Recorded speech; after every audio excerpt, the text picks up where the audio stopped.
TikTok.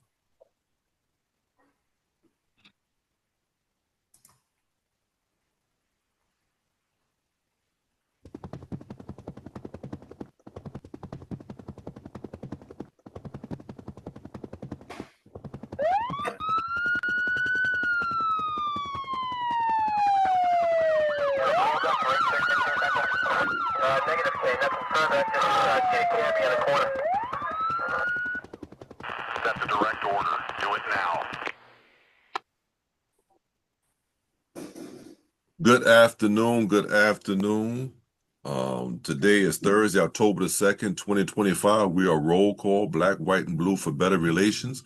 I'm back here with a few of my friends. I have D. Schoon, I have Will Quick, Derek Williams, Aaron Cross, AC, Jerry, Rich, West Coast, Jim Kiernan, Melba Blocker, and Mark Matthews are with us on today.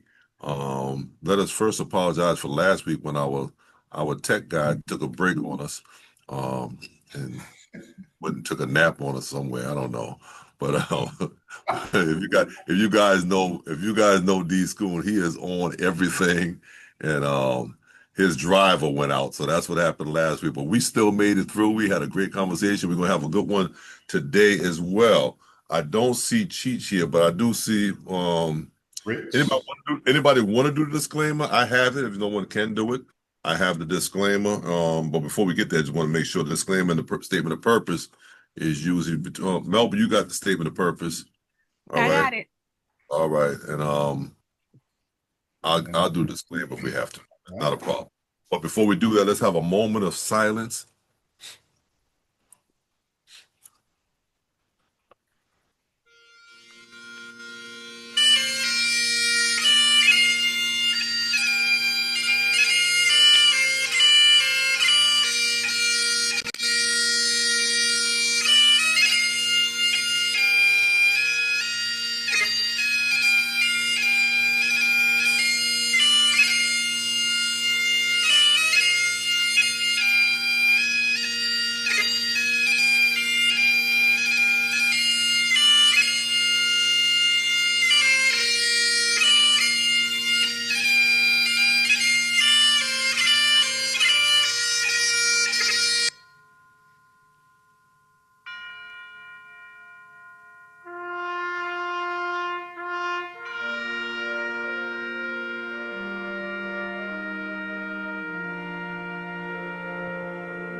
Whew. All right. Thank you so much for that, D. Schoon. We are Roll Call. The comments and expressed concerns made by members of the Roll Call on Black, White, and Blue for Better Relations here in Roll Call on panel are the opinions of the individual and not offered to or intended to be legal advice, recommendations, or suggestions for listeners and or observers. The panel may display graphic videos or photographs that are integral to spark discussion. These videos and photographs are not intended to offend any viewer or listener. A panel member will give notice to the audience as to its nature prior to displaying any graphic or sensitive video or photograph. Any graphic content displayed during the panel discussion has been obtained and shared from public social media platforms and is not the property of Roll Call. The language used by the members of Roll Call and guests is spontaneous. It is uncensored and is not intended to offend anyone in our audience. Today, um, um, we have Derek is going to lead us, but before Derek gets started with us, let me just say we're still praying for JT in Orlando. We're still praying for Cheech and Anna. We're still praying for Mark Matthews, who I know is doing better, but not completely healed yet. But we're still praying for you, Mark. We want to say, um, and because someone was not here last week or the week before, happy birthday to Donald Coleman, who turned, I think, 84. Happy birthday to Melba and Jerry, which we did last week, but they were not always here, so we're going to say happy birthday to the we want to say happy birthday to Rich from the West Coast on yesterday. Tiger for life. For those who didn't know, even though he's on the West Coast now, he came from Hempstead, came from Brooklyn to Hempstead. Yeah. But he celebrated his birthday. He and I are the same age now, you know. 63. So 63. still a little brother. He's still a little brother. Derek is the big brother. So we gonna, Derek is the big brother. But Rich celebrated his birthday. And on yesterday as well, my niece Natasha, who's been suffering from MS, celebrated her 37th birthday as well on yesterday. I know she was with us last week. I don't know if she's with us yet today. And then today, Tyrone Green's daughter, Jamie Green, celebrates her 16th birthday on today. So we may not see him today, but he's probably celebrating with his daughter right now. Did I forget anything? Did I miss anything with anybody? Let me the Hempstead Police Department will be celebrating their 150th anniversary on Thursday, next Thursday, October the 9th, from 6:30 to 11 p.m. Yours truly has to be there as the chaplain of the Hempstead Police Department. That will be taking place at the Summerly at the Fox Hollow, 7725 Jericho Turnpike, Woodbury, New York. The cost of that event is $150. I believe that's everything that I have to say. Let me just recognize some of our members. I know I got Will's going to help me with this today. But I see my wife is on. Donald Coleman is on. Happy birthday, Dickie. Happy birthday to you, Melissa. Sutherland Morse. Eric Jones. Eric Jones had a birthday just in the past as well. I don't think I recognized that, but he just had a birthday, and I saw it after our show or before the show. I forgot which one, but Eric, happy birthday to you as well. He's from Hempstead as well. Karen Caffey and Ruth Caffey. Hey, okay, God bless the both of you. Thank y'all. Dickie said, thank y'all, 84. Boy, Dickie, listen, if y'all don't know Dickie, if you see Dickie, you be like, 84? I mean, he looks good for 84 years old. And Rich Brothers on here. David Van Cleef is on here. My brother Dave. We got some good people here. All right. So listen, Derek is going to lead us today. If things go the way we think they're going to go, Will's going to lead us next week and probably Rich the week after that. I'm just trying to get all these people involved. Y'all pray for me as I work on Mark Matthews and I work on Jerry Barrows. Look at Jerry trying to hide already. Jerry, Jim trying to hide. Jim sitting over there like this. You're talking about me, but Jim, Melba. I'm trying to get everyone involved with this thing. You know, public speaking is a good thing now. I forgot D, even though he does the tech, he still is a person that can host as well. So don't worry, I'll get you all in this cycle real soon. But those other names, Jerry, Mark, Jim, and Melba, y'all forget about that because that's like pulling teeth and it ain't gonna happen. So I'm not even gonna. I'm just messing around with them now on the air, but we have enough that will host. Derek, it's in your hands. All right, here we go. So I just wanted to put this out there. So my youngest daughter, Alana, she has a boyfriend of about a few years now. His name is Elliot Sheffield. On the 5th of September, Elliot lost his mom. His parents live in Portugal, the country, Portugal. So he had to fly over to help his dad meet his brother there and take care of all the particulars, have the service for his mom. And he got back home to Atlanta on the 4th. So They're back in Portugal again. The service for his dad was yesterday, and they're going through that. So that's my daughter Alana and her boyfriend Elliot, and they should be getting home from Portugal hopefully tomorrow. But the young man lost 2 parents in 20 days, and horrible deal. But you know, they're making do, and I just want to say, you know, throw out a prayer for them. And other than that, we can get on with the show. And Mr. D has a video for us. D, you can either explain it or just let it fly. Okay. I gotta do Wait a the minute. statement of Hold purpose. on. Uh-oh. Yes. I Statement gotta of do the purpose. statement. Oh, I'm of sorry. purpose. Statement And of it's real purpose and quick. It's disclaimer. real My quick. bad. Okay. We Everyone- I'm sorry. that. No, that was my fault. Okay. That was absolutely my fault. So go ahead, Melba. It's no worries. It's real simple. Everyone that's here already knows who we are, and we have 4 basic tenets. We are pro law enforcement. We are anti-racism. We believe in equitable policing, and number 4 is that Black lives do matter. There we go. To the videotape. All right. Good job, Melba. Disclaimer. We're gonna go. We did it already, right? Yeah, I think Donald did yes. it. Reverend Duke. Yeah.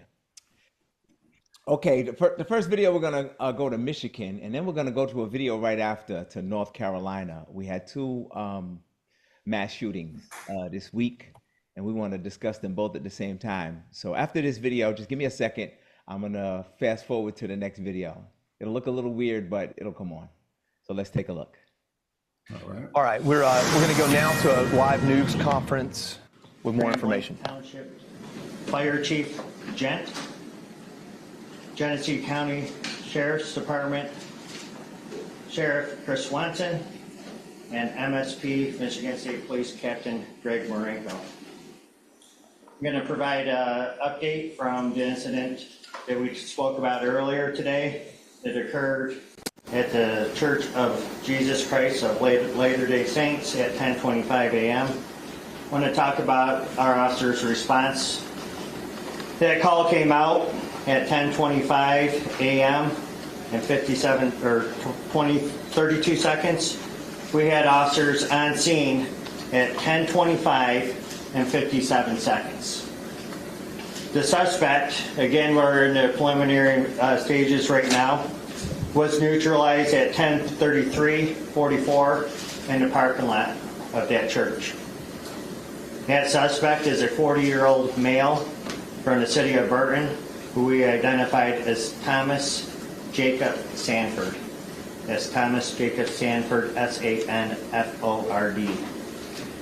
Currently where we're at, an update, I gave you 10 victims who were victims of gunshot. Since then, we have 2 victims who are now deceased. One additional one had died at a local hospital. And again, that suspect is deceased as well. 7 other victims at this time are in stable condition. 1 is in critical condition. Now, for the reunification, I had a question earlier about, hey, where can people call to see if their loved one is okay at the reunification center? I want to provide a number for you for that. It's 248-705-7352. Also, I know that our community is hurting right now, and we want to provide some resources for our community moving forward. At the Genesis Athletic Club in Grand Blanc for Monday and Tuesday from 8 a.m. to 8 p.m. we will have services for the community. From Wednesday to Friday, those services will be available to our community at the Grand Blanc Senior Center. That's all I have for now. I will give you another update, another press conference at 8 p.m. Thank you. Hey, Sean Hannity here. Hey, click here to... At least 4 people are dead, 8 others hurt after a shooting at a church service in Michigan. Fox's Caroline Elliott is in Michigan with an update.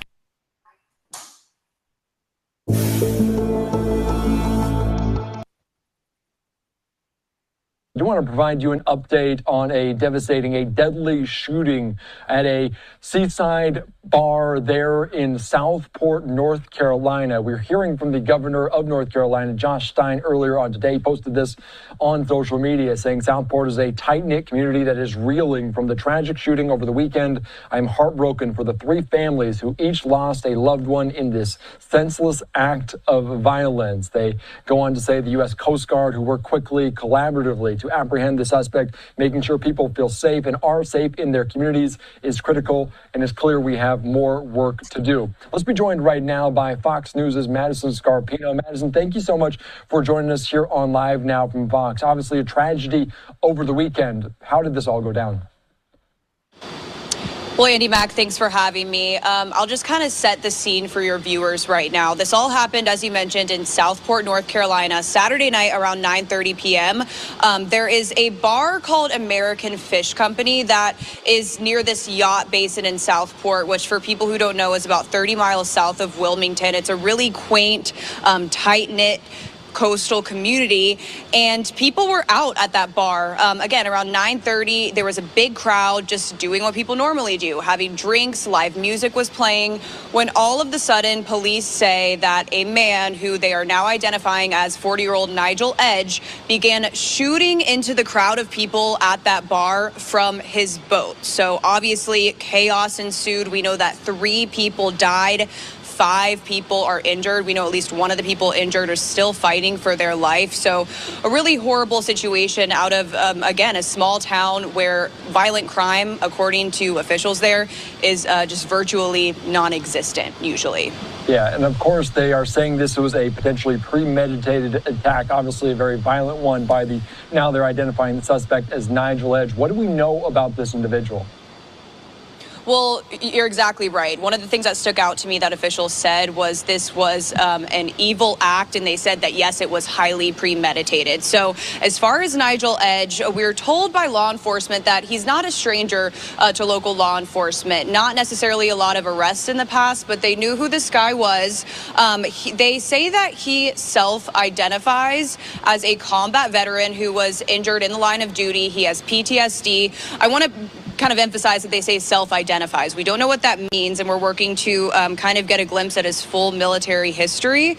But as far as other details, he had his first court hearing today, and we got a little bit more information. First of all, his bond was denied, so he's going to remain in jail without bond. But in court today, it was revealed that he has a history of some lawsuits against the city. Supposedly that has to do with conspiracy theories. Not too much information, but we know he has a history of that sort of thing, which may kind of speak to his mindset. They also found a copy of a book while serving warrants after his arrest that he wrote. So we're also looking into that to see what the contents of that book was. But just, yeah, kind of a lot of questions about this guy's mental state, considering that he's saying he's a combat veteran with PTSD. But knowing that it was highly premeditated, that also raises a lot of questions, Andy Mack. Yeah, a lot of questions still unanswered about this. And this individual fled on a boat, and we typically don't hear about this. Can you give us some understanding of Southport? Was this an area where tourists frequent? Was this a small, quaint community? Can you give us a sense of where exactly Southport is and who resides there? Yeah, so as I mentioned, about 30 miles south of Wilmington, North Carolina. It's a coastal town, very small. Everyone who got interviewed there just keeps on saying how tight-knit it was, but it's also a place where people go and take vacations a lot. And we do know from officials that the majority of the victims from Saturday's tragic shooting were in fact vacationers, not necessarily locals. But there was a vigil yesterday in this town. A lot of people showed up, residents, law enforcement, city officials, and everyone was just really devastated, crying, praying, trying to make sense of what happened. Because again, all these people are saying that tragedies like this just don't happen in Southport. Yeah, it's just so sad to hear. And people enjoying a Saturday night, going out to a bar on the water, usually so tranquil. Obviously, this unfolded, this tragedy, a chaotic scene. What comes next, Madison? Are we looking at court appearances, other vigils? What else is out there?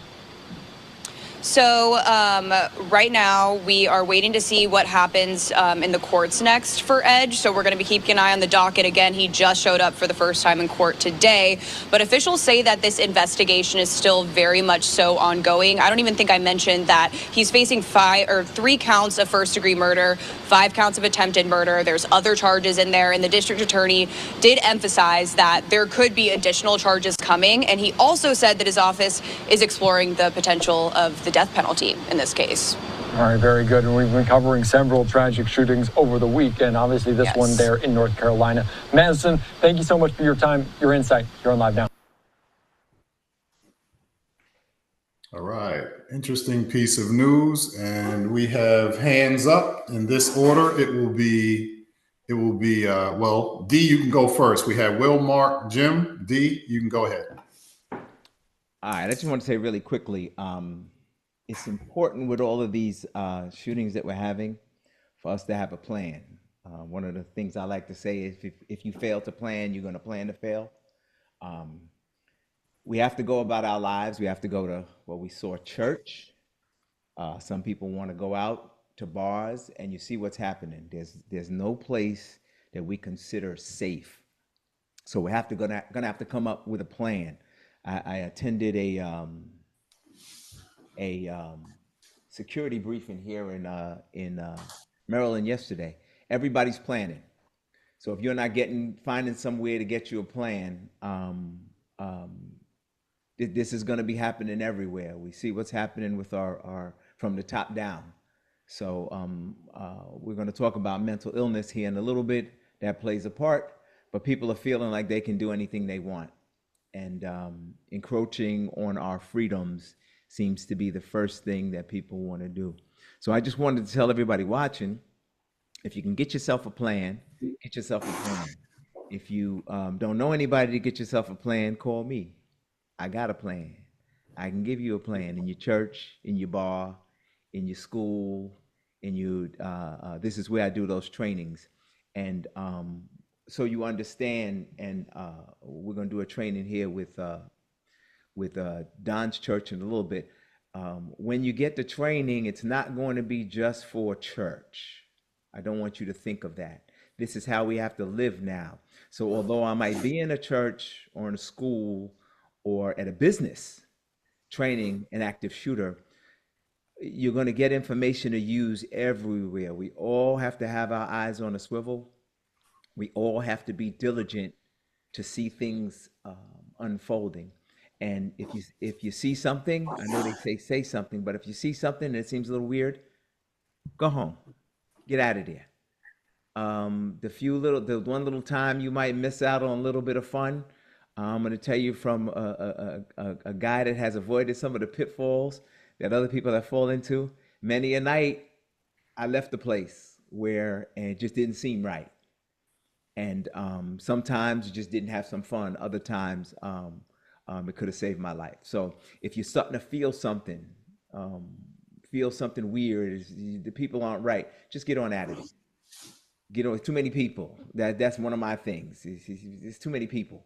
It's too hot. It's anything will make me. I've been. There's a word for it. My friends, they're watching. They're probably gonna get in the comments. They call it "I schoon them." It's a word that they use. What that means is I'll be certain places and it just don't feel like the place I want to be, and they'll say, "Oh, he just disappears." I'm gonna go. You can come with me, but I'm not going to say, "Hey, guys, hey." We're not gonna have that conversation. If it don't feel right, I don't need to be there. And that's kind of the way we're going to have to start living our lives.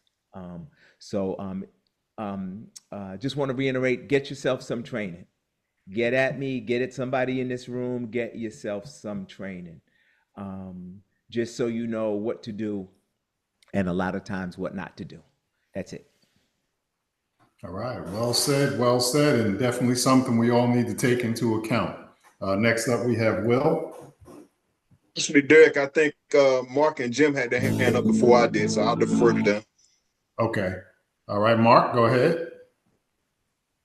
Thanks, Will. Well, I'm glad to go after D, because in following with that, police departments have also had to change their plans of action.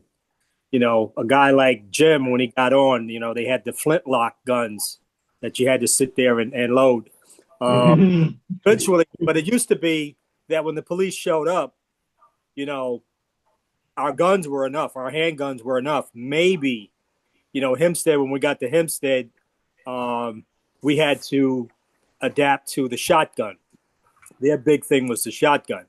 Nowadays, it's really almost obsolete. Now you have to go to the long guns. And too many times, you know, we've gone to places and we get outgunned. And as police departments, we can't do that. We can't afford that, especially when we want to protect the public.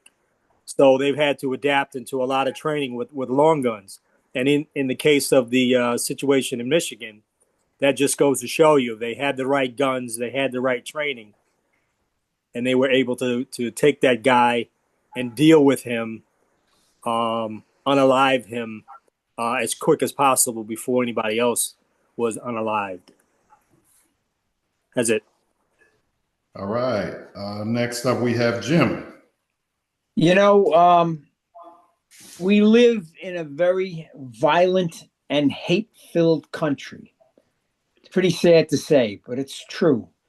We have a leader who fans the flames of that violence, creates half of it. Add to that people that have mental instability and very few resources available to them. Add to that the availability of weapons. And these are the kinds of disasters you have. That's not a surprise. You put all that together and that's what you're going to have. That last individual, that veteran, has PTSD. And by our laws in this country, he is legally allowed to buy a gun. PTSD, he's illegal. There's no law that says he can't buy a gun. The only mental condition on a law in this country, a federal law, is if he was put into a mental institution involuntarily. That's it. So, you guys know what I keep talking about gun control, but combine all these things together. And I don't know if there's a solution unless they're all attacked as a package. So, that's really all I have to say is that it's not a surprise. The country is so full of hate that it wouldn't surprise me if this just becomes a regular, everyday occurrence. And until people step up, until our elected officials grow the guts that they need to step up and get rid of this maniac that's running the show, this is our life. I'm sorry to say. Yep. All right. And up next, we have Will. Don't know so much about the Michigan situation other than the fact another mass shooting. Southport hits home for me. I'm from North Carolina, and it hits a little closer to home because less than a year ago, I had a sister that lived in Southport. That was an area that when we would go down to visit, it was not uncommon for us to be in that area. So you put that with the fact that the state that I live in has rolled back reasonable and common sense gun reform laws to allow for concealed carry without any prerequisite checking, whether it is criminal background, training, or mental wellness. North Carolina has rolled all that back now. Done. But let's talk about this gentleman specifically. Let's talk about how he approached this. This is a man that is aware of gun laws. Who else do you know that would launch an attack on civilians in a public area from a boat? Not only is he thinking about his route of escape, he's thinking, okay, this is a state where the guns could very well be more common, and I might run across more return fire if I'm on land. So all of this factors into his plan. And then he takes off, and the only reason he's caught as quickly as he was because the Coast Guard was in the area and saw someone loading their boat up relevant time after the shooting. That's why he got caught. Now, PTSD. There are unconfirmed reports that he is full 100% disabled. If he's got PTSD, full 100% disabled, there's no obvious indications that it is a physical disability. So given his choice of action, it might suggest that his disability is related to his mental unwellness. That's somebody that you want being able to freely gain access to guns. And keep in mind, folks, this gentleman wasn't firing a handgun. He wasn't firing a shotgun. He was firing a carbine rifle, 223 round. That's what he was firing. That's one of the weapons that we're talking about has absolutely no use other than to specifically hurt people. The weapon was designed exclusively for the military. It's not designed for hunting. It's not designed for personal safety in the house. Shotguns and handguns are the preferred weapons for personal safety in the house. So when you want a weapon like that, for me, the ideology is you either entitled to say, well, I can own it, or somewhere down the line, you're looking to deliberately and intentionally hurt people. And as Jim pointed out, we've got to really start finding a way to put pressure on getting some common sense gun law changes. We absolutely have to. And as Dee pointed out, he was saying if you plan to fail, if you fail to plan, then you're planning to fail. But here's the piece about planning. If you don't have situational awareness for your surroundings, it doesn't matter how much planning you got going on. Like he was saying, he gets a feeling about an area. Folks, I was just at a high school football jamboree several weeks ago. They had multiple teams playing abbreviated games, and the host high school was in the last game. I was there with my nephew and my niece and some more family members. My nephew rode with me. I was looking around and gauging what the atmosphere was like. And I told my nephew, I said, well, we'll stick around watching, but I'm going to tell you now, we'll be gone before the sun goes down. And sure enough, it wasn't 2 hours later, my niece and her family had stayed there. And she called and told me that they were okay, but that some shooting had started at that game. I can have all the planning in the world, but it's better to avoid it than to try to manage it. Situational awareness. Right. Good. Yeah. Yes. And before I let Mark go, I see Mark's hand up. I just wanted to respond to a couple of things. And the situational awareness, or people as we would normally know it, intuition. There are times where we get a feeling. When you get the feeling, act on it. Act on it. And you may be with some people that are uncomfortable with the decision you've made. You can't force people to leave with you, but you can leave without them. And if you get that feeling and you feel like something's just not right, get out of there, because that could be the one time that it could go wrong.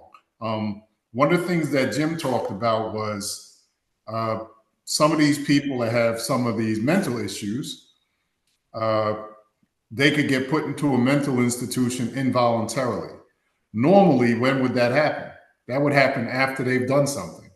So, and oddly enough, I'm sure, as in my family, I've had family members that have been committed into a mental institution, but in many families, and even in mine, you get more of someone saying, "Yeah, that boy ain't right in the head," or something like that. No one's trying to get the person put in there, but everyone knows that they're not right in the head. You know what I mean? And I think more families need to look into that. When we have a family member that we know isn't right in the head, something needs to be done about it instead of just discussing it between the family members and keeping it there, because they're not just a danger to the family members, they're a danger to society, potentially. The other thing is these Congress people getting involved. The Congress people need to get involved and enact some stronger gun laws. But something came up a couple of days ago. There was a Congresswoman that is being accused of pocketing over $3 million since Trump's term started. obviously they're getting insider trading tips. So she's being accused of pocketing over $3 million inside of a 9-month period just off of the trading tips. And as long as we have people working in Congress, working in our government that are making this kind of money, they're not going to do anything. They're not going to do anything. They have literally sold their souls to the devil, literally. And they're sitting there getting wealthy while they watch our country get torn apart. And it's a profit for them. Them being in that position is profitable. So they don't want to lose their position. And they know if they speak against something that the president doesn't want, then, they're going to be, they're going to pick someone to run against them so that they'll lose their position. So we can't depend on them. We have to kind of depend on ourselves. And that intuition is going to be a big deal, planning, preparation, things like that. And next up, we have Mark and then Will. Yeah, so I agree with what everybody's saying. And it's unfortunate. Jim kind of started it out. This government that we have, this present government, is not going to look to make any changes that would make the public safe. That's just the sad fact of it. He just doesn't care. And like what Derek just said, right now they're all about making money. They realize they can't fight against the president. So they're going to make their money while they can. And then if this country continues to implode like it's starting to, they'll just move abroad. And it's a sad fact. The only thing we can really do is vote. When the time comes, vote.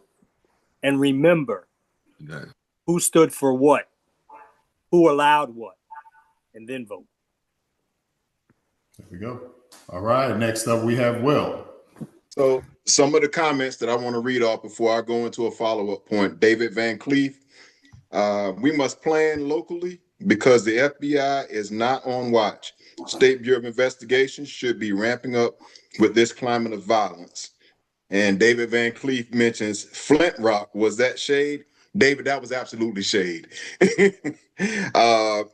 You all heard me mention the sister that used to live down in Southport. She's on Burrow McMillan. She says exactly, Will. Happy anniversary to Mr. AC. David Van Cleef says again, when a sitting congressman can be shot in the DC area in the middle of the day at a softball game and no change to gun laws are instituted, shows how out of touch our elected officials are. David also says the Perp in Michigan burned the church to the ground. He was off in a big way. And the love of money is the root of all evil. He's right. He's right. Now, at the time that the shooting took place in Michigan and North Carolina, there was a bill on the desk of our governor, Josh Stein, called Irina's bill. If you remember a few weeks back, there was a young lady who was unalived on a light rail in Charlotte, and she was unalived as a result of a knife attack. And the gentleman who was responsible had some prior involvement with law enforcement, a little bit different, but not unlike the young man down in Southport. And also mental unwellness was or is believed to have been a factor in his behavior. But the two situations were characterized very, very differently. Now, the cornerstones of that bill is to end cash bail, which we all know got to be a part of our legislation as a result of disparity treatment.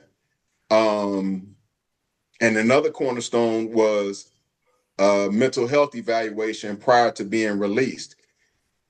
Help me understand how a mental health evaluation prior to be released has anything to do with keeping them from getting a firearm when you roll back stipulations for getting the firearms. And this is the idiocy of it. This is the oxymoron piece of it, that they don't even seem to get what it is they're trying to do.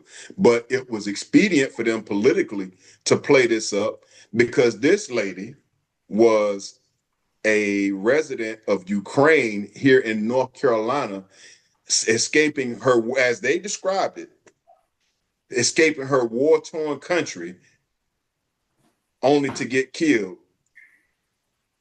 Basically, and this is going to sound horrible, but I can't word it any other way. It almost sounds like they mad that this guy got to her before they did, because you better believe with ICE doing what they were doing, if they would known that she was here and the current administration has rolled back protections for those immigrants, she'd be on the first thing smoking.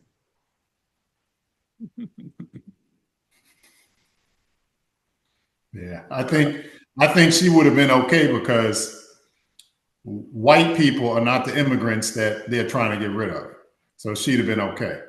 And and I'll tell you something, these ICE agents, they're not running around out here looking for ladies with blonde hair and blue eyes. That's not who they're looking for. She'd have been just fine. That's just my opinion. She was from Ukraine, though. I know. South Africa, I might be inclined to agree with you, but because of the specific language that's been utilized relative to Ukraine, they might have scooped her up. Now, had she been South African, I'd roll with you. I'd rock with you easy like that. But you might have a point. Yeah. Yeah. All right. And next up, we have D. All right, just a couple of quick points, and then we can really move on. Will I have to correct you? That's Afrikaan. All right, if you're going to say it, I need you to say it right so we can be clear. I was looking in the comments and I saw Dave Van Cleef say, money is the root of all evil. It made me think of a song. It's love of money. Love of money. Yeah, it was running in my head, but I wanted to say this really, really quick, and then I'm done. I know we're getting caught up in gun control, very important. We got to get control of the guns, but the Michigan guy drove his car into the church. I just talked to the guys last week at the homicide seminar in New York that investigated the Louisiana New Year's Eve car. We're not talking about guns. We just talked about the young lady on the train, knives. When we talked about before, keep your head on a swivel, situational awareness, click your brain into that. I know it seems like then I'm not going to have fun anywhere. That's not what we're saying. But wherever you go, whenever you go, keep your head on a swivel. If anything doesn't look right, it's not right. Don't try to discern, well, it's sort of kind of, if they shoot, they only shoot one bullet. Don't have those conversations with yourself. If it's possible, if the possibility is something's going to be bad, get out of there, make a call, be a good witness, go home. Because they're not just using guns. They're using all kinds of things now. That's all I want to say. All right. Okay. And do we have anyone else that has any comments on this subject or these subjects? No. Okay. Well, if you have another video, D, we can proceed to the next video. Yes, Don. You got Jim first and then myself. Okay. Gotcha. I was just going to mention after D said that awareness is a crime prevention technique that's been around for years and years and years. Unfortunately, people really don't pay mind to it. I remember giving a lecture once on to a women's group, an elderly woman's group, that if certain things like pulling into your parking spot late at night, you see somebody that you feel uncomfortable hanging around. Why in God's name are you getting out of the car? Okay, simple things like that. You go into your apartment building, the elevator opens up, and there's somebody in there that you're not comfortable with. Why are you stepping onto the car? Those are the things that, like D is referring to, the simple situational awareness that can make you safe. It's just that somehow, even though this is ancient, people still don't do it. Right. They still don't do it. I agree with you, Jim. And my point was really simple that and Dee spoke about it earlier, awareness apart. Well, as a former law enforcement officer, I realized that I still don't know everything. And so I did reach out to Dee because I need to make sure that the church is safe, and the members of that congregation is safe. We have a couple retired law enforcement officers in the church, but that's not our expertise. So I did ask Dee would he come out there and do a plan for us, and he has graciously agreed to do that. So I know members of my church are listening right now, but we're going to have a plan in place. I spoke about it on Wednesday night in my Bible study, so they'll know also. We're going to have a plan in place. Something may never happen in the church, but we'll be prepared just in case. There's a saying that we use as police officers, former police officers. It's good to have it and not need it than to need it and not have it. That's still my mindset. People still ask me, well, why? That's why. Okay, I'm done, Derek. I see Rich hand is up though. Okay, and I just wanted to say one thing before I go over to Rich. So in August, prior to Irina Zarutska getting stabbed on a train in Charlotte, there was a woman that got her throat slashed on a bus in Tulsa, and the assailant was a white male. And now this happened August 3rd. You heard nothing from the government about this person being an animal. As a matter of fact, if you don't look it up, you won't hear anything about it. But when you look it up, and you can look it up many different ways, they will show a picture of the assailant. They have never released the name nor a photo of the victim. And I would naturally assume that the victim must be a minority. If the victim was blonde-haired and blue-eyed and a pretty lady, then obviously her name and face would have been plastered everywhere. To this date, I cannot find a picture or the name of the victim. And this happened before Irina Zarutska was killed. So, okay. Rich? Yeah, I just wanted to piggyback on the awareness, and we're in a day and age now where everything's cell phones, and I just want to tell people out there to be mindful of the situation. If something becomes potentially dangerous, you're not a combat journalist. Okay, put your phone away and get someplace safe. Get yourself out of harm's way. That's the smart thing to do. We're so caught up on, I want to get what just happened on video. No, get safe first. Get yourself out of harm's way. Like I said, you're not a combat journalist. So be safe, put your phone away, get to where you can be safe from harm. Because that's the important thing, not getting the story, okay? That's not your job. Your job is you see something jump off and there's gunfire or whatever's going on, get out of the area, get safe. That's all I wanted, a little PSA. All right. Listen, real quick before you go there, call Senator Saunders says, pastors and pistols.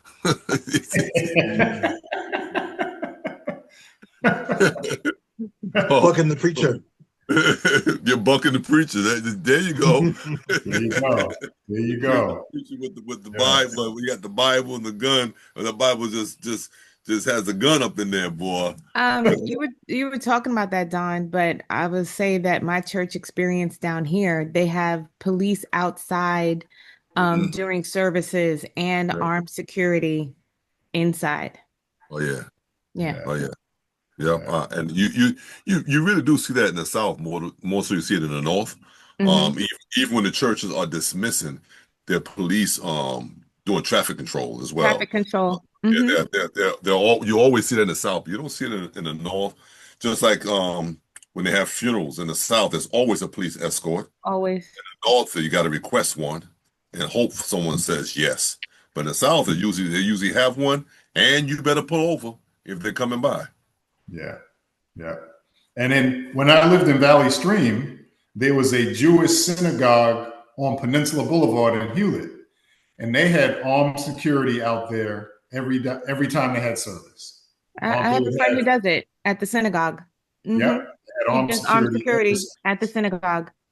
Yes. Hempstead, one church that I remember that had Eileen Loretta posted out there, yeah. And eventually, during certain holidays, we would stand at the temple. Sorry. Go ahead. No, I was going to say we actually have them. I've seen on several Sundays that armed police actually dismissing and directing everything, leaving our churches here in Somerset. What temple was that, Mark, that you was talking about? Say that again? What you said, a temple also.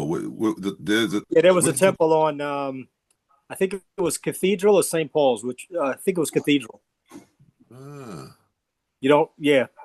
lot of people didn't realize that it was over there, but it was over there. I think I do. Since you said Cathedral or St. Paul, I remember something over there. Yeah, you were post. Really. Wasn't the Greek church? The Greek? No, not the Greek one. But we used to do, well, we had details at the Greek church also. So yes, during their festival, we would be posted up there. But the temple, we would actually go up there too. It was kind of really a low key temple. You passed by it and wouldn't even know it was there. Okay. All right. Okay. If we have no one else to speak on this subject, we will have Dee move us to the next video. All right, real quick. Carl Saunders, Pastors and Pistols. I see a podcast in your future, my man. So get at it. you got a couple in this room right now. We can keep him in your prayers. Keep Carl in your prayers. He needs our prayers with his health. All right, really quick. Coming to a city near you, we see the government is putting National Guard, I don't know, somebody's best friend on the street. This next video we're going to play, there's a basic rule that would keep any blue on blue, that's what we call crime with cops. There's a basic rule that keeps that from happening, that we all followed. We all know what it is. But now the rules are getting skewed, so that rule doesn't exist. And more often than not, we're going to have a blue on blue, a real blue on blue situation. Let's go down to I think this is in Florida. It's a sheriff and a police officer. I'm just going to set it up for you because some of the things are moving a little weird. There's a police officer that is shot. I'm not going to say how he got shot, but he's shot. So you understand the sheriff's department runs the county, but within the county, like within Nassau County, we have Hempstead, we have Garden City. They're different town police officers. You got to understand the CPL. I'm going to explain that when we come back. Hopefully, Derek, you give me a second to show you how it works. But the town officer comes out of his town into the county where the sheriff is in order to help the shot officer, and the sheriff shows up. I got a deputy down the road. Hang on, buddy, we're coming. A Hiawassee officer races outside the city to help a deputy shot in rural Towns County. Where you at? Where you hit? Where you hit? Deputy Austin Bradburn is still holding his gun. Which way did you go? Hey, we've got you. Which way did Austin, we got you. We got you. Straight down. Straight. Hiawassee officer Jose Carvajal, a combat veteran, directs deputies to stop the bleeding. Where you hit? All right, we found it. Leg hit. Go ahead and put that tourniquet on. All right. He's been hit in the left leg. In the dark, Officer Carvajal ends up picking up the deputy's gun instead of his own. When the gurney showed up, we started to pick him up. I stepped on the gun. Somebody said there's guns down here, so I reached down thinking it was mine. Put it in my holster. Finished putting him on the gurney. Realized it wasn't mine. Grabbed my gun. Took his out of my holster. Put it into his holster. Hey, you got his gun?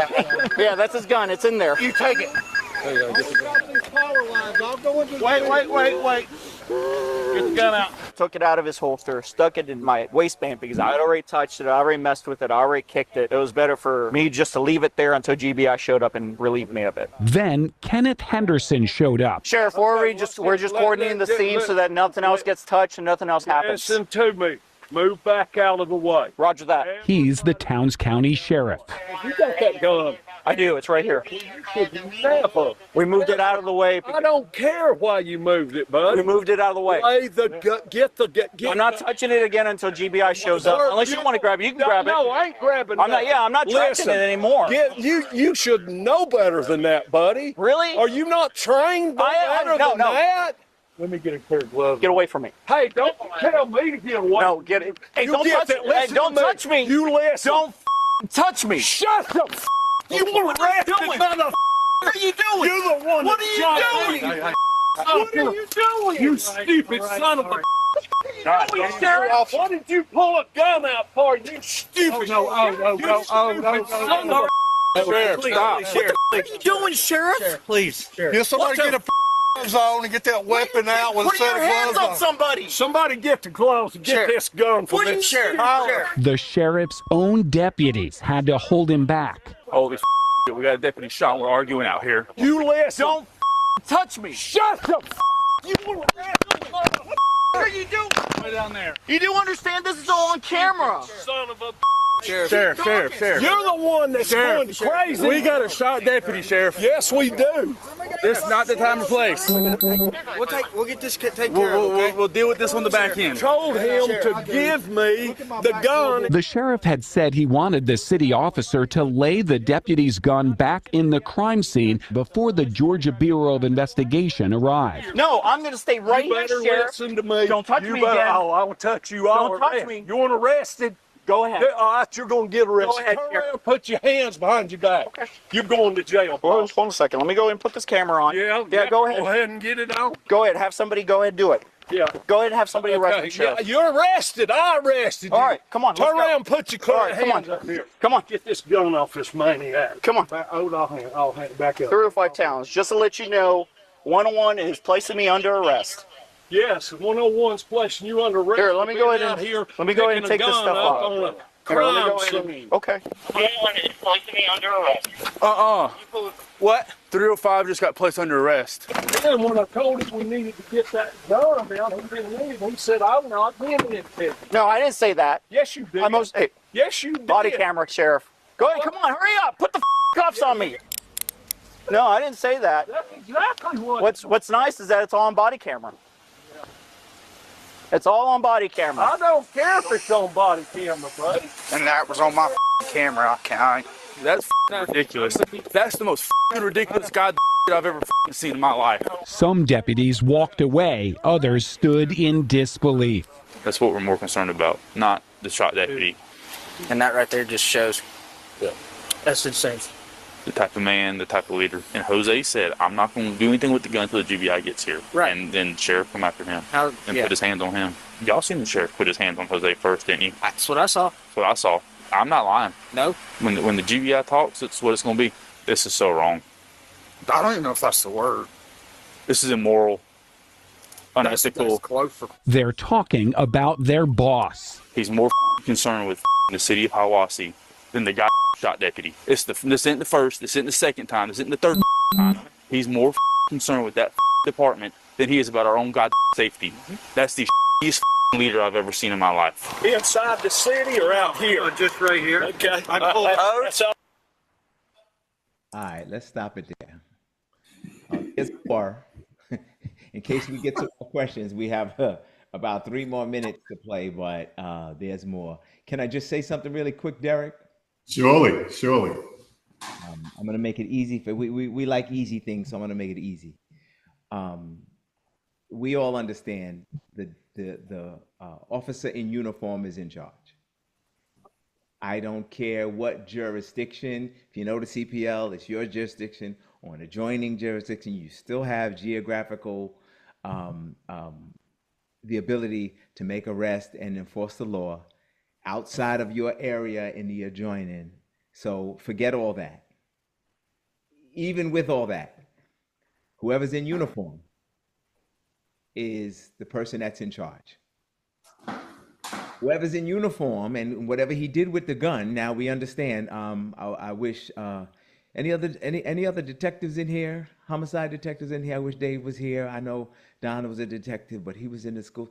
You're not going to get a perfect crime scene or a perfect shooting. I can tell you from experience, it's never going to be perfect.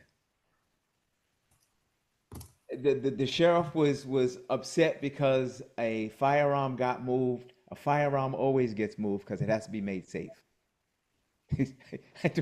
I'm sorry if I'm stealing somebody's thunder, but to me that just went, stop it. I'm glad he picked it up and I'm glad he secured it rather than kicking it around the highway.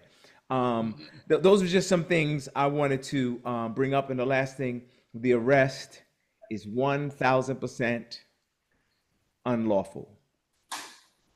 That's why the officer himself said, go ahead and put the cuffs on me if you must. Come right over here, use mine. Come put them on me. Because we all understand what's going to happen if you do that. I'm gonna leave it right there. Go ahead, guys. I know you guys got the rest of it. Yeah, new vacation. Yeah, first up we have Jim. And then Mark. Yeah, that was what a disgrace that was. What a disgrace for anybody watching that. My first impression is it said the sheriff sounded like he was drunk. Shows up at the scene and starts barking orders. He doesn't know what's going on. The cop with the gun, listening really carefully, he was 100% correct in his actions. The only thing he made a mistake at was trying to put the gun back in the cop's holster, not realizing it was okay. But he found out, he admitted it right away, and then secured the gun to his own body, waiting for a crime scene to come where he could tell the story. This is what happened. The gun was here. I picked it up, blah, blah, blah. So he was in his rights.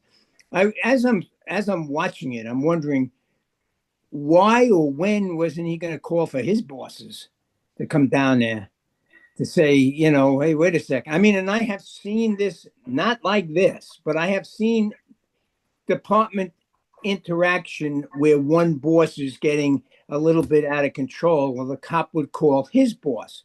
And then it became boss to boss, and the cop was out of the picture.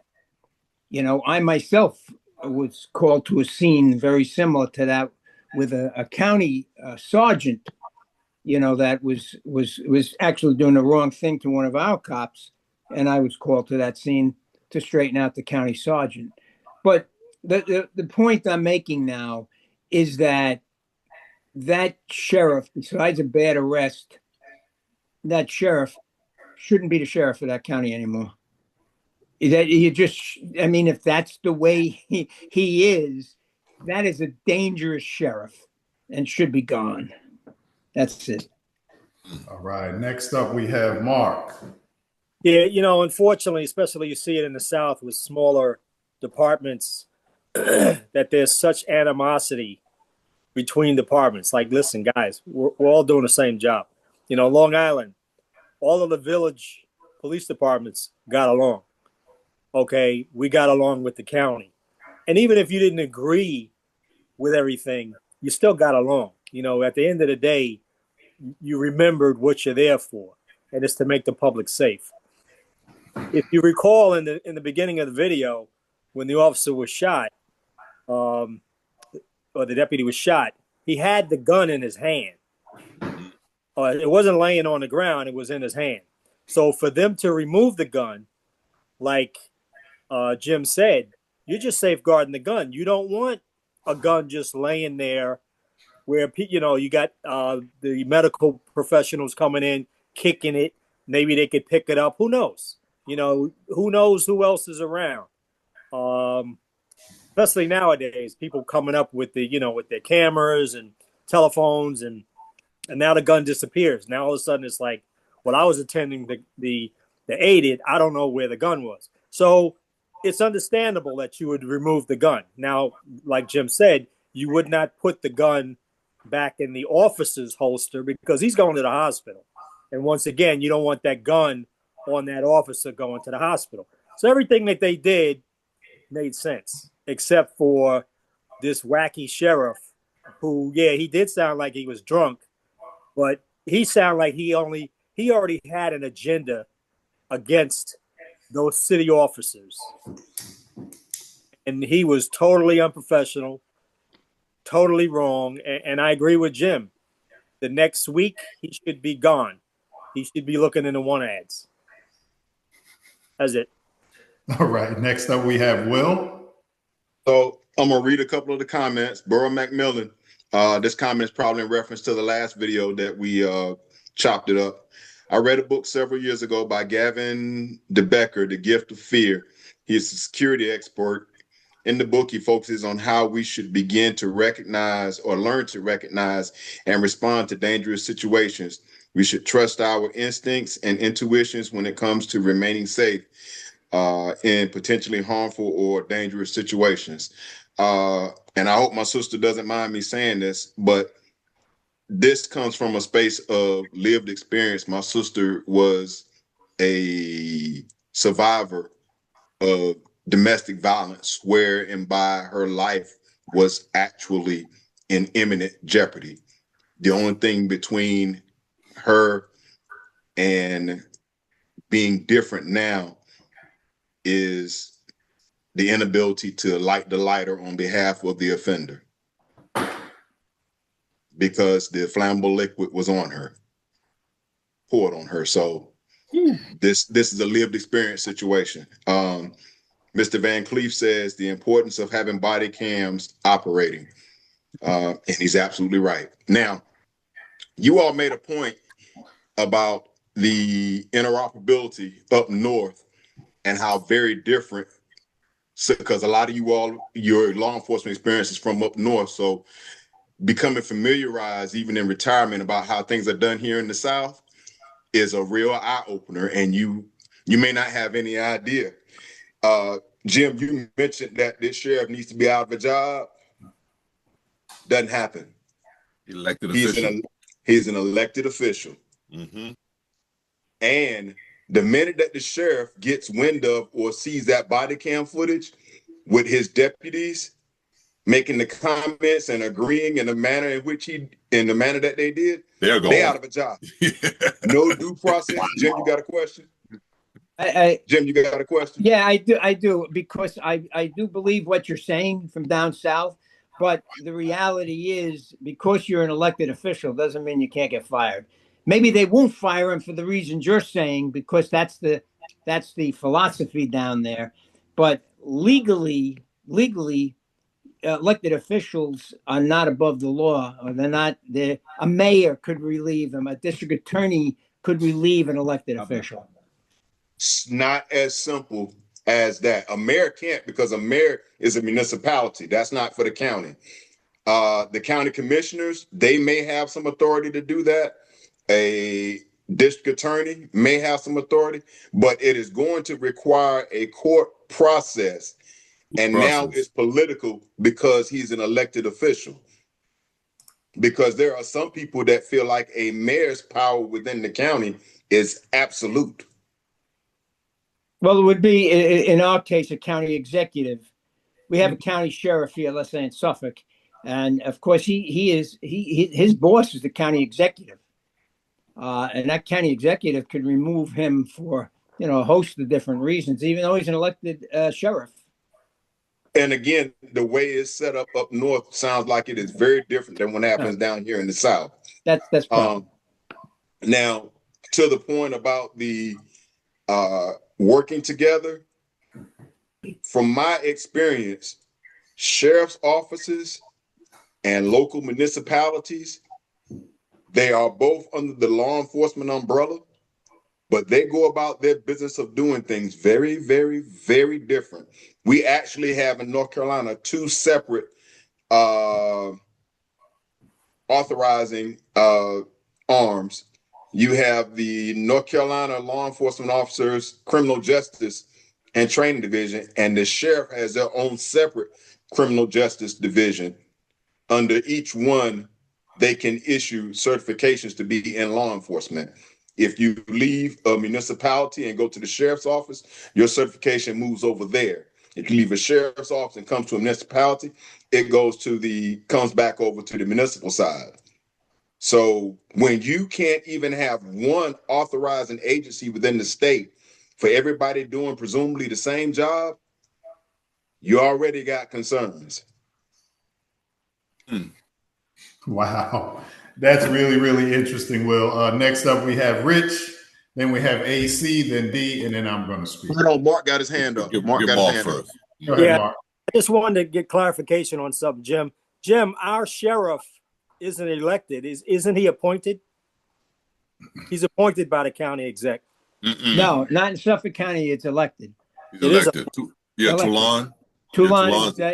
He's up for election again this November. Yeah. All right, I was just curious about that. Yeah. Okay, thanks.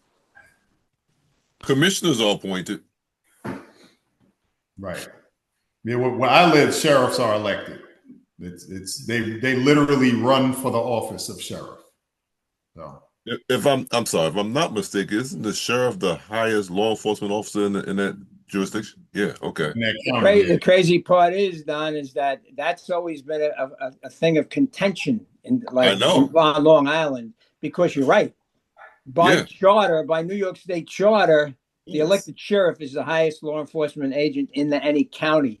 But the reality is the police commissioner of the county really runs law enforcement, and the sheriff really runs some kind of, orders of protection and stuff like that. Jail. Yeah, they really runs the jail.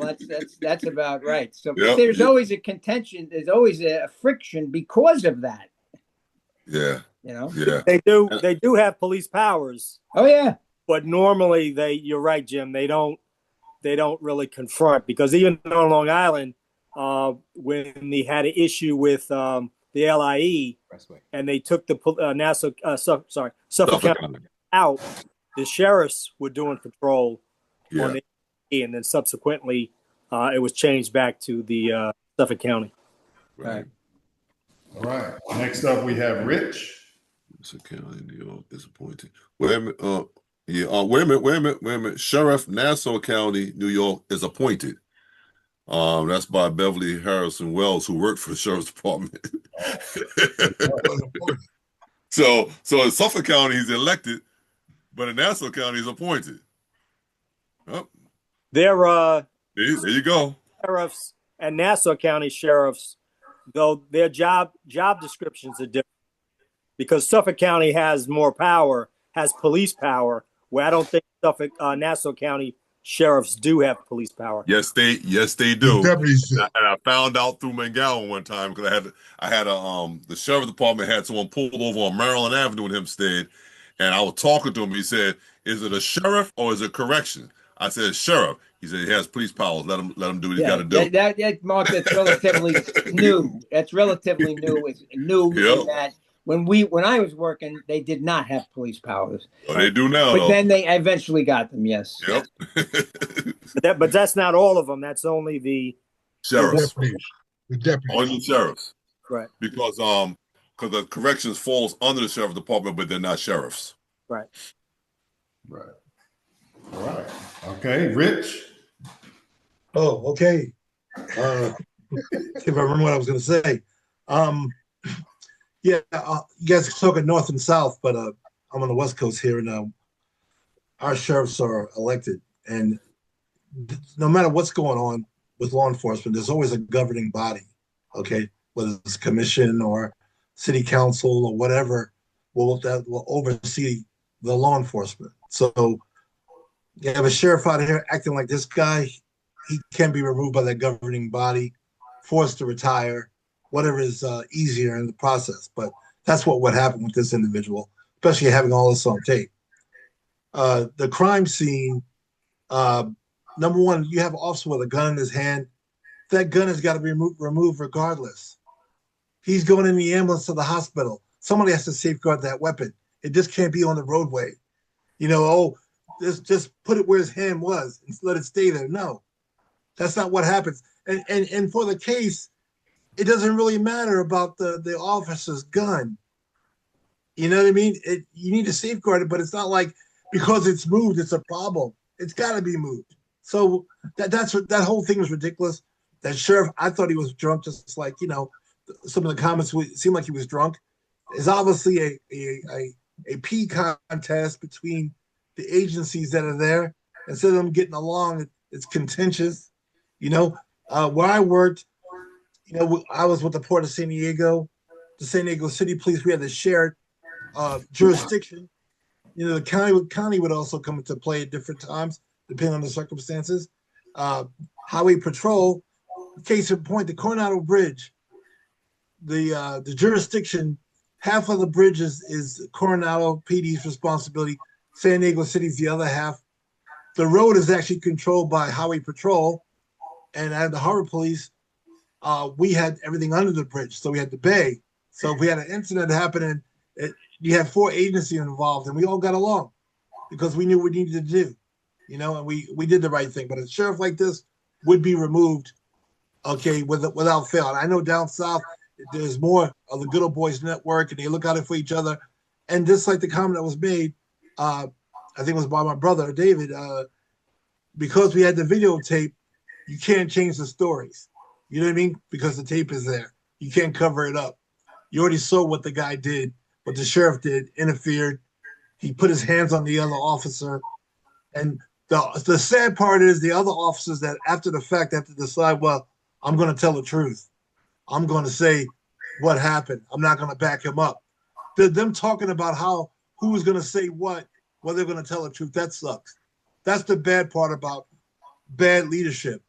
You know, the fish rots from the head. We've always said that.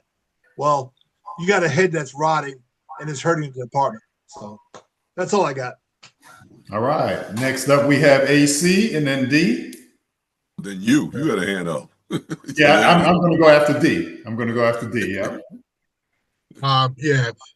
In reference to the video, first of all, it seemed like I was always, or oftentimes, was in a situation with other departments, and you got to try to figure out what side of the street it happened on. And in Hempstead, we're bordered by two different, bordered by another village police department and the county, or sometimes two different precincts, and the Parkway goes to the state police. So it was always when you're around the boys, it's always who gets what, how far over was this person. You know how you deal with jurisdictions? You become cops, act like cops. That's it. Either we take care of it here or somebody else take care of it. The officer that was there by himself, he may not have supervisors because it's a small department. He may be a senior officer on duty or whatever. I don't know why his supervisor wasn't there. If it wasn't, the sheriff being drunk or not, why did he talk to his supervisors? Why did he talk to the officers? Yeah, you got a sheriff shot, a deputy shot, and you arguing with an officer for another department? Who's in charge of that scene from your department, from your district? Okay, well, you may understand this better than I do. So I'm looking this up to kind of give you an actual snapshot. And again, I have to speak solely from North Carolina. Some years ago, we had a sheriff in an overwhelmingly conservative county. His name was Gerald Heggie. Sheriff Heggie was charged and took a plea deal on multiple felonies. And he got removed from office. He completed all of his probation and whatever. And he ran again with overwhelming support. He didn't win. But the support was so overwhelming that the Supreme Court ruled and overturned the law prohibiting convicted felons from owning guns. They overturned it and amended it so that convicted nonviolent felons could. So in the event that he won, he could be able to carry a gun on duty. Oh my goodness. I can promise you that would not have happened with an appointed municipal official. Do I have to guess? You're right, Jim. Do I have to guess what color he was, Will? No. Okay. If you do, I give you one. I give you two guesses, and you can forget the first one. There you go. All right, D, what do you have for us, sir? All right. Yeah, I was going to make a comment on what Don was saying. You're absolutely right. Everybody has to answer to somebody. I know in the state of New York, after the sheriff only really answers to one person. I'm going to tell you who that is in a minute. But I'm going to give you a little history just because we got people watching. They don't understand sheriff, city police, town police, village. A sheriff, when policing started hundreds and hundreds of years ago, the sheriff was the top law enforcement officer around, period. We didn't have any state police. We had marshals, which were the U.S., and we had sheriffs. That was it. That's where it started. Started from a word called shire reef. That's where law enforcement started. That's why they have so much power, what you would consider power in the county. We got some states, I don't want to tell you where they are, Melba, that have 159 counties and 159 sheriffs. I met all of them. Wow. Yeah. So, but they have, because they're elected, they have a tremendous amount of law enforcement responsibility. I won't say power in that area. But everybody has to answer to somebody. There's sheriff's associations and there's the governor. They got to answer to somebody. So I just wanted to be clear. I don't want people to think sheriffs are out there running, but because they're elected officials, everybody can see how it can become murky. because that's who the people, no matter what Jim was talking about and what Mark was talking about, and even Will, they'll just elect them again. That's one. I thought you were telling about another story. I know a convicted that he back in. America did it. America did it. Yeah. But I'm just saying, we gotta. Elon Musk did it. You know, so just keep that in mind when you got elected officials and law enforcement where it first started. It's not so easy. We want to make it easy. They did something wrong, lock them up. We all know that ain't how it works. Right. We can see that real time. That's it for me. Okay, so this video that we saw, there is a second video where this sheriff is getting interviewed, and he is discussing, and I don't know whether this was before the incident or after the incident. I'm assuming it was before, but this sheriff is talking about how he absolutely hates everyone on that police department. Yep. He can't stand any of them. All of them are no good. He hates everyone on that police department. Yep. This is on video. So he's coming in impartial right out of the gate because he can't stand the whole department. But that being said, power is power, positions are positions, men are men. If I'm that officer, that motherfucker is not putting me in handcuffs. I don't give a fuck. I will fuck that old drunk motherfucker up on the spot. His officers could do whatever the hell they wanted to do. I'm not going in handcuffs, especially if I haven't committed a crime just because you don't like the way I handled the crime scene. I didn't commit a crime. And what a lot of regular people out there don't know is you will not be convicted of resisting arrest if it's not a lawful arrest. That was not a lawful arrest. I would have thoroughly enjoyed breaking that guy's jaw. I would have enjoyed it. I would have already been pissed at the way he was coming at me. Once he put his hands on me, curtains. It's over. I would have been waiting. I would have hoped he put his hands on me because he already would have pissed me off. So no way I would have been going in cuffs. I just don't understand how this officer let him do it. I was annoyed watching it. Go ahead, Don. He let him do it, Derek, because he saw the dollar signs. Yeah, that's because you saw he was like, "Don't put your hands on me," and he did push the sheriff off of him. So he wanted to do it, but he saw a bigger picture. Yeah, the bigger picture was not the sheriff laying down on the ground. The picture was going to the bank. I would have saw the small picture. And then the other part about that too is he was overwhelmingly outnumbered. He didn't know how those deputies were going to respond. I wouldn't have cared. So agree. And I'm with you because I'm seeing red just watching that. Yeah. So I'm totally with you. But I understand I have to applaud that officer for the choice that he made in that situation. To de-escalate, because he only put his hands on the sheriff when the sheriff invaded his personal space. And I'm not saying the officer was wrong for the way he handled it. I would not have had the ability to handle it that way. Agreed. I couldn't have done it. And I'm your witness, Derek. My question is, what was the charge? There is no charge. He's an idiot. But what did he try to fraudulently charge him with? Probably obstructing a scene, or tampering with evidence. Some stupidness. Got to be something that he had to come up with something. He did say he said it in the video, obstructing a crime scene.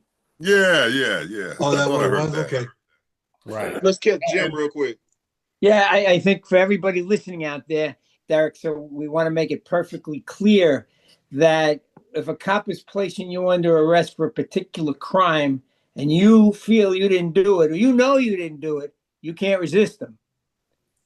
Just because you know you're innocent, that cop, if the cop is making a legal arrest, not this case was clear. A legal arrest. Yes, this case was clear. Right. But a legal arrest could be on somebody that's innocent. Right. Right. So that's what people have to understand. That say, well, I didn't do that shoplifting, so I'm going to fight the cop. No. Yeah, that's true. But in this case, there was no crime committed at all. No, so the right. cop No, didn't this even misconstrue it as a crime. He Totally. just didn't like the guy because he didn't like that department. Well, there was a crime. There was a crime, but the guy was gone. Yeah, and plus he committed on that officer that was laying down there that was shot. You know, I'm talking about not the sheriff, I'm talking about the guy. It turns out that the officer shot himself. Shot himself. There was no crime. Shot himself. There was no crime. Wow. I saw this video already. Some of the videos that I look at are too long to put on the feed. Yeah. So when you look at this whole video, it's probably like a 25-minute, half-hour long video. The officer shot himself and lied about it. Oh, that was that guy. Thank you. Thank you for clarification. Wow. Yeah. That was blue on blue stupid. The whole dealio. Blue on blue stupid. Yeah. Look at Will's face. Look at Will's face, though. Yes, Will. Is he? We didn't hear you. No. It sounds off. Really? Good. Yeah, that's the truth. The officer shot himself in the leg. Just like that dumbass New York State trooper, Massey, Thomas Massey. Yeah. Just like that. Wow. Crazy. That happened in New York? Yep. Yeah, recently. Right on the Southern. Like last, what did it happen? I'm teasing out trooper, that's all. I know, you know. Yeah. But they asked him where the suspect go. He said straight. It's just straight. Just straight. Yeah, he said. He didn't say north or south or he just said he going straight. He was looking up. Oh boy. You got Mark's hand up, right? I'm laying straight out. Okay, go ahead, Mark. Yeah, I was just going to say basically what Jim was saying was the legality of an arrest is decided in court and street. So you do have to be careful in resisting arrest, even if you feel that the arrest was, not warranted. Can I say something with that? Because I hear what Mark is saying, what Jim is saying, and I heard what Derek was saying as well. A lawful arrest. Well, who's to say that officer could not be in return making a lawful arrest against the sheriff? Right. You know what I'm saying? So that's why this water is kind of murky right here. But please, I hope you guys listen to us. Do not you don't determine what's legal and not illegal out there in the street. You leave that alone. Right. You'd be better off fighting this one another day, because you're not gonna win that one there, especially if it's all law enforcement there and you're the only civilian there. You know, there's gonna be a situation when you're talking about law enforcement that I can see where that can cause some issues. Well, first of all, as you can see right now, this caused all of us a problem. This caused all of us a problem. And I had a situation, and I'm done. I had a situation where I always did the enforcement, speed enforcement, all that stuff, and I had this guy come flying past Jackson Annex Elementary School through the stop sign, and I went to pull him over. He jumps out of the car. I'm an inspector with Nassau County Police Department. I was pretty new with him at that time. I kind of froze up on it, and I was like, well, you know what? He outranks me. I'm going to let it go. He is so lucky that I was pretty new at Hempstead at that time, because if he had caught me with 3 years on the job at Hempstead, 3 years at Hempstead, I already done 3 years in the city. But if he had caught me with 3 years with Hempstead, he would have had my autograph. At least. Yeah, he would at least have my autograph. And because again, what was stated earlier, the officer in uniform is in charge. That officer in uniform is in charge, and it doesn't make a difference what the rank is. That officer in uniform is in charge. I'm trying to type. Jerry had her hand up. I do. Okay. I just want to make one point. I don't remember specifically, but the uniformed officer who the sheriff got all up in his face and got all nasty with, his name was like Rodriguez, Escobar, Lopez, Rodriguez. It wasn't Smith or Brown or Jackson. I'm just saying, as a matter of fact. You're right, because they showed him in his military gear too. So right. What are you saying? What Imagine that. What am I saying? What are you saying? Besides the fact he doesn't like that police department. Okay, that's what I'm saying. Yeah. I hear you.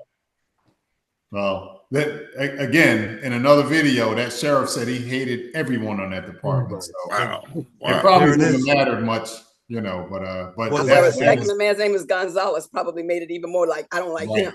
But Derek, it seemed like it should have mattered much. You know why? Because the sheriff has the right to just dismiss someone at his own liberty. But what is his job? he wasn't on the same job. That was that officer was from a different department. Got it. I got it. Yeah. I got you. Wow. Yeah. Honestly, drunk man came up in a sweatsuit. How was anybody supposed to know if it was me? I wouldn't know who he was. I thought he was just. Yeah, you know your boss. They know. No, I'm not talking about him. I'm talking about the other officer who he pushed up on. He didn't necessarily. But their reaction convinced him that was their boss. Right. Well, then did they try to get him to back? Then did they try to get him to back off? Yeah, even if the other officer didn't know at all, if he's watching the other sheriffs, that's their boss. Right. When they were saying, chill out, sheriff, trying to hold them back and stuff, they would call him sheriff. Oh yeah. Get him to back off. Yeah, listen, it was no mistake who he was. Listen, it is our time, Derek. Our time is up. Yes, it is. Yes, it is. So, listen, thank you guys so much. We try to keep it as close as we can to that 4:30 hour. We thank you guys so much. Listen, I Beryl McMillan, that's your sister, Will. All right, thank you, Beryl, for joining us. Carl Saunders, thank you so much. You have to watch The Real Murders of Atlanta Deadly Election. Carl Saunders is from Hempstead as well. Who else do we have that I haven't seen before on here? I thought I saw some other names earlier. I can't see the whole list right now. But thank you guys so much for joining us. We'll be back next week. Next week, Will's going to lead us. All right? Will's going to host us next week. And then hopefully the week after that, it will be Rich. And I got to get back to D again. So let me just try to, y'all try to remember my order. Will, Rich, and back to D. Right. And it's not that I'm taking a vacation, but this is not my show. This is our show. And every last person on here is capable, not always willing, but capable. So I'm going to make sure that they have the opportunity to do that. AC is going to get back in the rotation too.